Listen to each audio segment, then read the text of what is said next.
I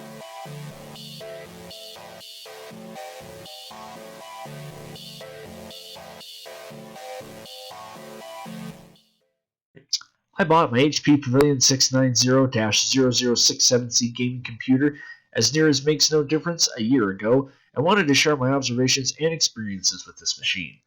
I initially bought it as a replacement for my aging laptop, which could really no longer run the things I was asking of it. This was due to two things. First, the processor just wasn't up to the task of doing the things I was demanding of it. It couldn't really render or edit the videos I was making, especially since I've been trying to make them better quality. Second, it couldn't both run and record the games I was wanting to play and cover, and even at that, it could barely even run a lot of the games.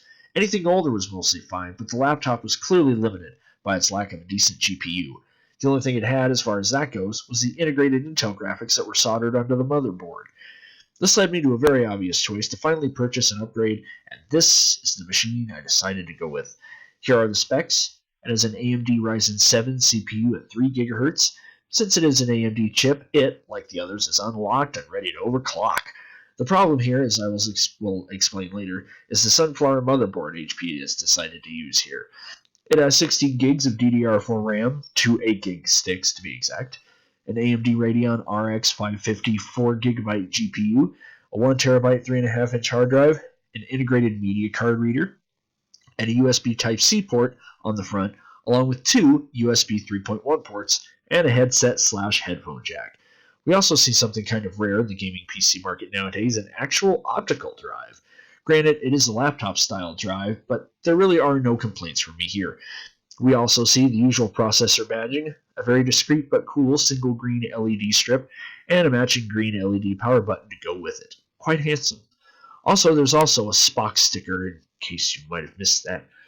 Around the back, we find 4 more USB 3.1 ports, 2 USB 2.0 ports, and the other audio in and out and microphone jacks.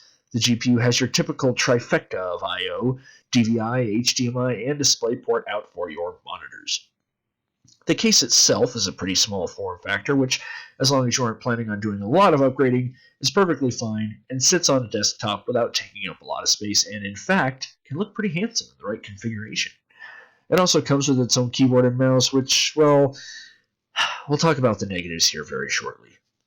So that's the spec sheet, the black and white numbers, but the real question is, what's it like to live with? What kind of performance can you possibly expect from something pre-built like this? Well, since you're asking so nicely, let's discuss that. Before we go too in-depth on that, though, I want to make it clear that things I look for in a gaming machine are probably a lot lower than the things any of you will be looking for in a gaming PC. What do I mean when I say that? Well, I don't really play anything even fairly new. I'm typically in at least a 5 or year so delay when it comes to gaming, usually more than that actually. I tend to play stuff that's a little older, so when it comes to the games themselves and how they run, everything I play runs just fine with the GPU that I have. The RX 550 is really a pretty decent card as long as you're not throwing something extremely graphically intensive at it.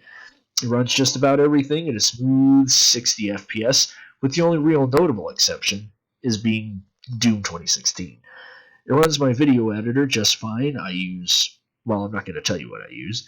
It doesn't slow down, chug, crash, or even give me any real hiccups. In the time I've owned this machine, it's been overall an enjoyable experience. If you're the same kind of person I am, then this is a pretty good first step into the world of modern PC gaming. It's easy to set up, easy to maintain, and comes with Windows 10 and a pretty decent set of features built in as standard. The downsides, though, come in the form of the built-in mouse and keyboard that is bundled with this computer. The keyboard is the worst part of this whole experience, to be honest. The keyboard itself is pretty small, and to me anyway, doesn't really lend itself to gaming very well. The key presses are shallow and really overall pretty unsatisfying. The mouse is a strange design and again, really doesn't lend itself to gaming very well. The sides are pretty dang shallow, which means it's hard to grip on and along the sides to try to ensure accurate mouse control. Honestly, the best way to go with this PC is to buy separate peripherals, which, with the market being pretty cheap for entry-level stuff, makes it pretty hard to ignore doing so. That's how I run my setup.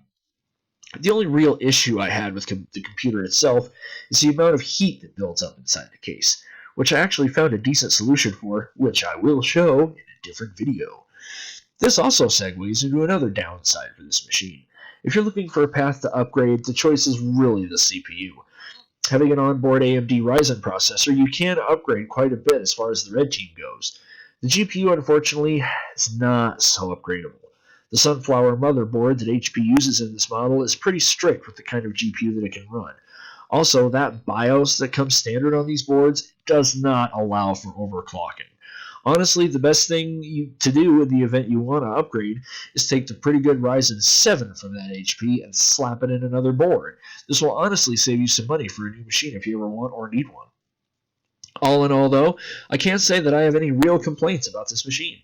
It does what it says on the tin and is a decent pre-built gaming PC for entry-level interest. I shall now defer to some game footage I've recorded to give you an idea of what kind of performance you can expect. Enjoy!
To reduce the compound to its core elements.